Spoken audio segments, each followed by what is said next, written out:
Everyone. कई बार पूछा जाता है कि सेक्शन 80C में जो टैक्स सेविंग इन्वेस्टमेंट है उसमें से इन्वेस्टमेंट्स का सिलेक्शन कैसे करें, on which basis we should select the investments which are option for the purpose of tax saving under section 80C। किसी प्रीवियस वीडियो में मैंने कंपैरिजन किया था old income tax scheme versus new income tax scheme. आज के इस video में section 80C का जो इन्वेस्टमेंट है, जो टैक्स सेविंग इन्वेस्टमेंट है, उसमें से आप कैसे सिलेक्शन करेंगे, कौन से क्राइटेरियाज को ध्यान में रखेंगे, इसके बारे में थोड़ा डिस्कशन करते हैं। तो दोस्तों, फरवरी एंड है और मार्च की बिगिनिंग होने वाली है, तो इसी समय में नॉर्मली लोग 80C के लिए इन्वेस्टमेंट करते हैं। काफ़ी एजेंट्स, काफ़ी कंसल्टेंट्स इसी टाइम के ड्यूरेशन में लोगों के पास जाते हैं with the options of the investments. Normally policy लेने से पहले जब भी एजेंट के साथ बैठते हैं तो ऐसी फीलिंग आती है उसकी तरफ से कि तुम ही मेरे मंदिर, तुम ही मेरी पूजा। और जब पॉलिसी हम लोग ले लेते हैं उसके बाद में चलो एक बार फिर से अजनबी बन जाए हम दोनों, ये चीज़ हो सकती है, तो इससे जरूर बचिए।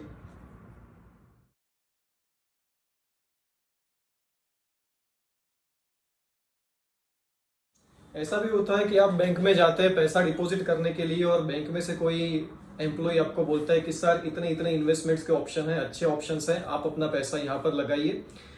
तो एज अ चार्टर्ड अकाउंटेंट मैं आपको एक ही चीज़ बोलूँगा कि भाई, क्या आप अपना पैसा अपने लिए इन्वेस्ट कर रहे हैं या किसी पर्सन का, किसी एम्प्लॉय का टारगेट कंप्लीट करने के लिए इन्वेस्ट कर रहे हैं, ये चीज़ देखनी बहुत ही ज़्यादा इंपॉर्टेंट है।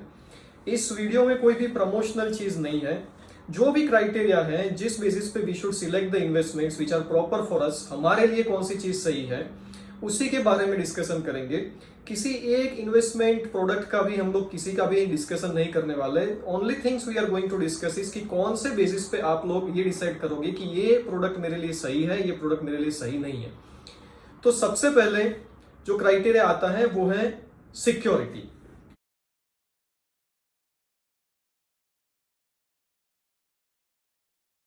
मैं अपना हार्ड अर्न मनी कहीं पर इन्वेस्ट कर रहा हूं, तो एक चीज मैं आप सबको बता दूं जो मेरे ओपिनियन में है कि भाई the tax saving should be the last criteria for making any investment. सबसे पहला जो क्राइटेरिया आता है, अगर किसी पर्सन ने बहुत मेहनत करके कुछ पैसा कमाया है तो उसके लिए सबसे पहला जो क्राइटेरिया आता है वो है मेरे पैसे की सिक्योरिटी। तो आप जहां पर भी इन्वेस्ट करें, जैसे भी इन्वेस्ट करें, सबसे पहली चीज आपको ये ध्यान में रखनी पड़ेगी कि रिटर्न ठीक है जो भी है उसके अंदर, लेकिन मेरा पैसा सेफ है कि नहीं। कहीं थोड़ा सा टैक्स बचाने के चक्कर में मैं अपनी पूरी कैपिटल को तो इन्वेस्ट नहीं कर रहा हूं, कहीं अपनी पूरी कैपिटल में से काफी बड़ा पोर्शन मेरा वॉश आउट हो जाए, ऐसा तो कुछ नहीं हो रहा। तो हमारी रिस्क टेकिंग कैपेसिटी कितनी है, उसके बेस पे आपको डिसाइड करना पड़ेगा कि कहां पर मैं इन्वेस्ट करूंगा। यस, मेरे पास फाजिल पैसा अगर बहुत है तो मैं कहीं पर भी इन्वेस्ट कर सकता हूं, लेकिन अगर मेरा हार्ड अर्न मनी है तो उसको इन्वेस्ट करने से पहले मुझे 100 बार सोचना पड़ेगा कि जहां पर भी मैं इन्वेस्ट कर रहा हूं वो क्या मार्केट लिंक है। स्टॉक मार्केट में अप्स एंड डाउन्स आएंगे, उस हिसाब से मेरे इन्वेस्टमेंट्स में भी अप्स एंड डाउन्स आएंगे। स्टॉक मार्केट में पैसा डूबता है, इसी तरीके से मेरा इन्वेस्टमेंट का पैसा भी क्या डूबेगा। इन चीजों को भी हमको ध्यान में रखना पड़ेगा। दूसरी जो चीज आती है यहां पर वो आती है रिटर्न की।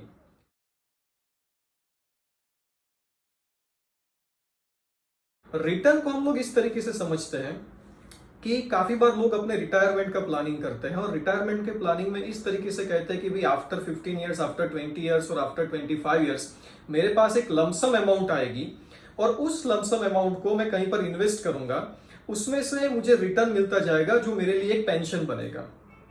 इस किस्म का जो थॉट है वो काफी एरनियस है। रीजन इसके अंदर ये है कि हमको ये कंपैरिजन करना पड़ेगा कि लमसम वर्सेस रेगुलर पेमेंट में डिफरेंस क्या है।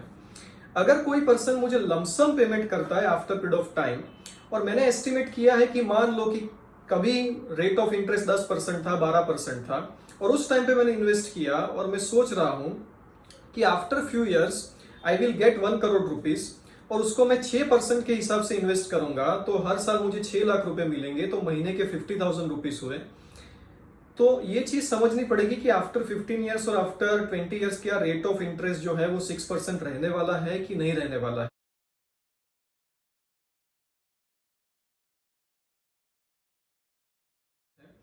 इन्फ्लेशन का रेट भी क्या होगा वो भी हमको देखना पड़ेगा। विदाउट वेरीफाइंग दोज थिंग्स अगर हमने पैसा डाला तो हमारा कैलकुलेशन बिल्कुल ही गलत हो सकता है। एक और इंपॉर्टेंट चीज है कि काफी बार कुछ एजेंट्स हैं, कंसल्टेंट्स हैं, वो क्लाइंट के पास जाते हैं, प्रेजेंटेशन दिखाते हैं, प्रेजेंटेशन में वो एक्सपेक्टेड रेट ऑफ रिटर्न दिखाते हैं। वो कई बार 10% होता है, 12% होता है, 15% होता है, 20% भी होता है।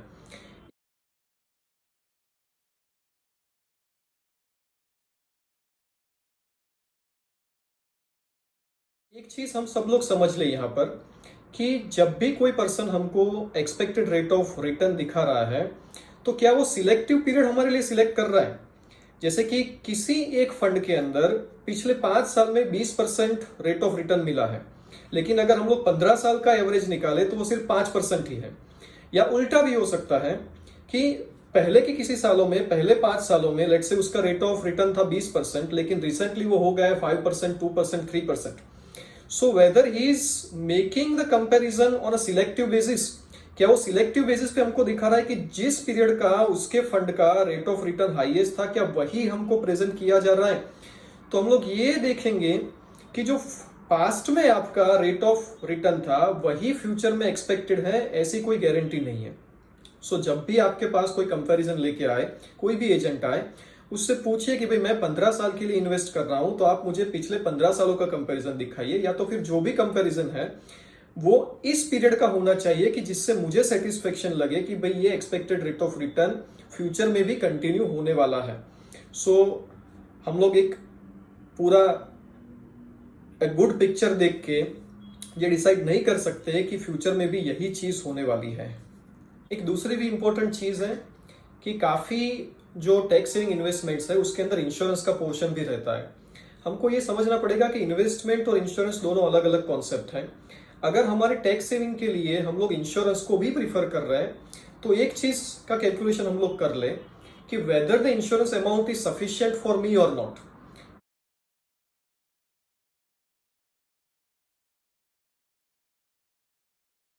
क्या वो इंश्योरेंस की अमाउंट सफिशिएंट है या नहीं है।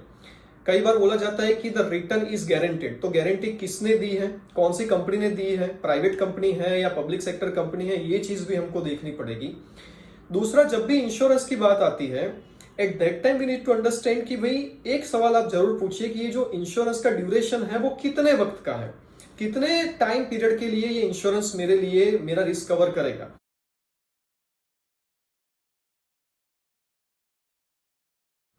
काफी अच्छे ऐसे भी प्रोडक्ट्स हैं कि जिसके अंदर लाइफ टाइम रिस्क कवर भी हो रहा है। तो क्या सिर्फ 20 साल के लिए मुझे रिस्क कवर दिया जा रहा है, 30 साल के लिए दिया जा रहा है, कि पूरी लाइफ के लिए दिया जा रहा है, ये भी मुझे देखना पड़ेगा। Whenever we are also purchasing an insurance linked product, then you should also verify कि क्या मैं इस प्रोडक्ट को MWPA के अंडर में ले रहा हूं।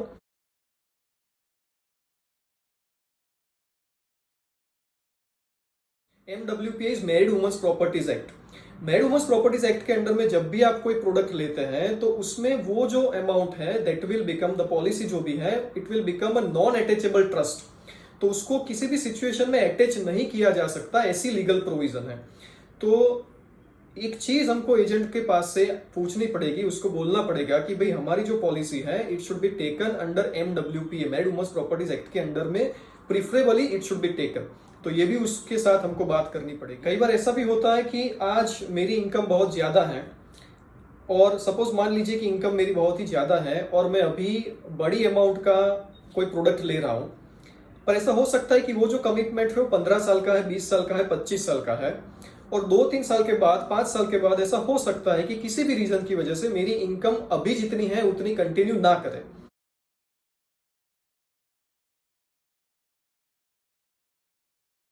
तो उस सिचुएशन में क्या मैंने बहुत बड़ा कमिटमेंट लिया है जिसको मैं फ्यूचर में फुलफिल ना कर पाऊं तो क्या होगा। अपने एजेंट से पूछिए इस बारे में कि if I am making the payment for 2 years और 3 years and then after I am not able to make the payment, तो उस सिचुएशन में ये जो प्रोडक्ट है उसका जो रिटर्न है, उसके जो बेनिफिट्स है, उसका जो इंश्योरेंस कवर है, उसके ऊपर क्या इंपैक्ट आएगा। तो बिना सोचे समझे, बिना देखे, बिना ये डिसाइड किए कि भी अभी मैं जो पेमेंट कर रहा हूं इतनी अमाउंट में फ्यूचर में पे कर पाऊंगा कि नहीं, अगर हमने प्रोडक्ट लिया और बाद में 2 साल 3 साल पेमेंट करने के बाद अगर उसके सारे बेनिफिट्स लैप्स हो जाता है because of not making the payment, तो ये बहुत ही कंसर्न का सब्जेक्ट होगा हमारे लिए काफ़ी ऐसी भी प्रोडक्ट्स हैं कि जहां पर ऐसा है कि मिनिमम 2 साल का आप पेमेंट करो और उसके बाद में अगर आपने पेमेंट नहीं कर पाते हैं तो आपके जो बेनिफिट्स हैं प्रोपोर्शनेट हो जाएंगे, सारे बेनिफिट्स लैप्स नहीं हो जाएंगे। तो अपने एजेंट को, कंसल्टेंट को ये चीज भी जरूर पूछिए कि अगर मैं पेमेंट नहीं कर पाया फ्यूचर में, then what will happen to the insurance and the investment benefits of this product.